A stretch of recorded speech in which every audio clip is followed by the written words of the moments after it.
This is Montreal Now with Aaron Rand and Natasha Hall. CJAD 800. That is James Mennie. He is over at the Montreal Gazette. Jim, we had a chance to speak to David Birnbaum just after the 3 o'clock news, and Natasha asked the question, and I think the question all of us are wondering, because he announced today he will not be running. Did this have anything to do with Bill 96? Here's what he said. Absolutely not. Has this been a difficult time? Yeah, but listen, I've been proud to be in the middle of language wars and efforts for the past 35 years. Okay, Jim, give me your take on this, because he is Minister number 9 to say, not me, I'm done. Well, you took the words out of my mouth, Aaron. I mean, to be fair to Mr. Birnbaum, he is one of 9 incumbent MNAs, liberal MNAs, who are saying, I am not seeking re-election. And the fact is, there's a few hundred years of political experience that are saying goodbye.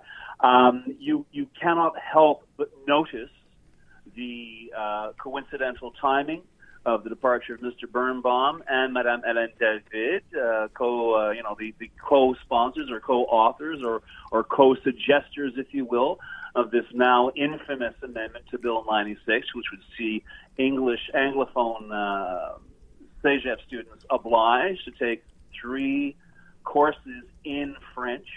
I mean, what can I tell you? From a pragmatic point of view, I think that I'm not so sure about Madame David. I think Mr. Birnbaum's chances for another term might have been called into question this time around, but he's gone. And you know what they say? How can I put it? The misstep, as I believe they're calling it, the pratfall, as I believe I'm calling it, will live after them, long after they have left the political arena. The fact is, there's a mess here, and today's announcement just tells me that it's going to fall to somebody else to try and clean it up. Yeah, we kind of asked him about that too. Like, are you afraid for the future of this party, and do you feel like maybe you're abandoning Anglos at a time that we need representation the most?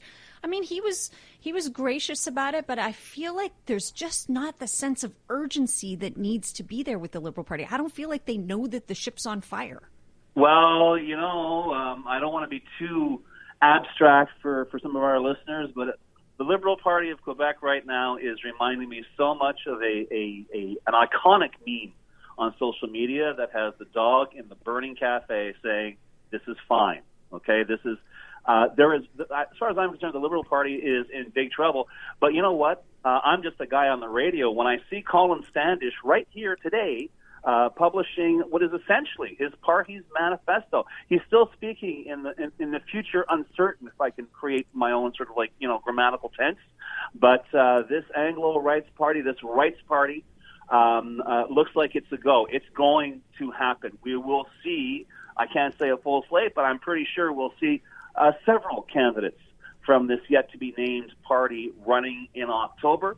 And it's kind of funny because he, as I say, he posted today on MontrealGazette.com the outline of where his party wants to go. I find it intriguing, and a lot of people will hear this and say, man, that sounds kind of naive. But he goes, our first principle is named for the famous line of Clifford Lincoln's legendary legislative speech, rights are rights are rights.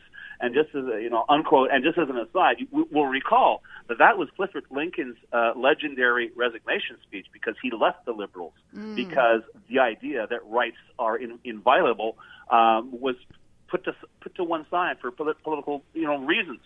The fact is, imagine where we are now in 21st century Quebec, where somebody's saying we're going to run on the basis that your rights cannot be messed with, and that those rights are sacred, and people saying, well, you're a little naive, aren't you? But that's where we are right now. We have seen the routine violation of fundamental Canadian and, if you will, Quebec rights, okay? And somehow this became the new normal. It was never the old normal. It isn't normal at all. So if nothing else, I think this party will serve a very important role. People say, well, it'll split the vote, it's going to hurt the Liberals and whatever. It's not going to change the outcome. No, it won't change the outcome. But in my line of work, you always like to have a go-to person or organization when it comes to very controversial topics. whether Francois Legault wants to admit it or not. Bill 21 and now increasingly Bill 96 are really putting a very negative spotlight on his party. If there's someone who will be in the National Assembly day after day after day and simply repeating that rights are rights are rights, I don't see how Quebecers will be the poorer for it. You know, as you describe this, maybe I'm just a cynic here. We've had Colin Standish on before. We had other people attached to this group before as well. I don't know. Maybe in my mind, Jim, I think, wouldn't they be better served, and by they I mean all of us, if there was a high-level francophone attached to this party as well? Mm-hmm. Well, nothing saying that won't happen. I mean, you're 100% right. Because beyond principles, indeed, above principles in contemporary politics, the issue is image, the issue is optics. If this comes across as not just an Anglophone rights party or a minority rights party, but an Anglo party, they may as well be holding their conventions at somewhere out in the West End and whatever. They will be dismissed as the fringe, and I think that's their big challenge. But, it's simply not fashionable, politically fashionable. If you want to get into the ongoing role of politics in Quebec, you've got to play this game where it's like, it's a game the Liberals have been playing for far too long. Well, we'll take a hit on this in order for us to get this. Right. It doesn't work that way, especially when the original this are basic rights. And I'm sorry, that's a stain that is not going to come off the Liberal Party for some time to come. There was a time, i.e. Mr. Clifford Lincoln's time, where prior to his departure, it was considered, political suicide and the utmost in cynicism to throw someone's rights under a bus in the name of political expediency or success. Now it's become the norm. Maybe it's time that got turned around. But you're quite right. I would like to think, and maybe I'm being naive, to think that there are actually francophones who feel that way, not about Anglo rights, but human rights. All right, Jim, I want to take, while we still have the time here, and talk about, I think we all heard the clips from over the weekend. Jean Charest, who was on with us last week, he did Tout le monde parle. He was on with Evan. He's turned up the heat, and this is something, I don't know, I'm going to be wrong perhaps in saying this, but he didn't start his campaign that way, right? He was kind of simmer, and now he's turned it up to, high. Well, listen, you had him on Thursday. You're talking to the guy, and he's saying that, the law is not a buffet, you can't. And he was obviously talking about Poilievre's support for the convoy. Well, there's a galaxy of difference between what he told us on Thursday and what he's saying on Sunday, which is basically Pierre Poilievre is disqualified to become leader of the party. That's a pretty strong word. Jean Charest is not an impetuous speaker. He chose his word very carefully. So you can get ready. As much as Poilievre, I'm sure, will shoot back and include him with the Liberals and the NDP.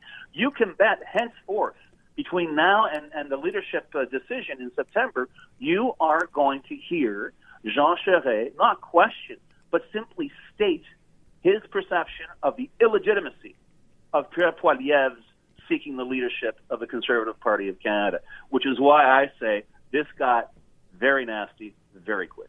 It's going to be exciting, though. It's going to be fun to watch. But are you surprised, that's the Jim? thing. Because that's the fundamental element of Canadian and Quebec politics, Natasha, is if it isn't like a demolition derby, it ain't worth following. What's the point? But, to Pierre Poilievre, to the point, Jim, are you surprised he hasn't yet taken the bait and come out swinging?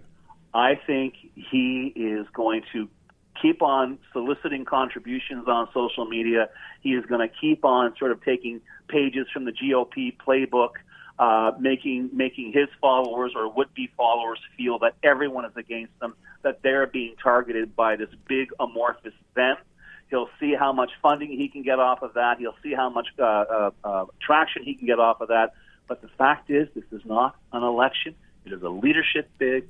And the person who's going to win is the person who sells the most memberships in the party. Mm-hmm. And that, my friends, is going to depend on the innate resources each of the candidates have. And quite frankly, for the time being, I'll put my money on Charest and Brown before I do Poilievre. Yeah. So in other words, it's going to be about a marketing campaign and whoever has the best one. Yeah. Okay. Jim MENNIE at the Montreal Gazette. Thank you, Jim. Adam.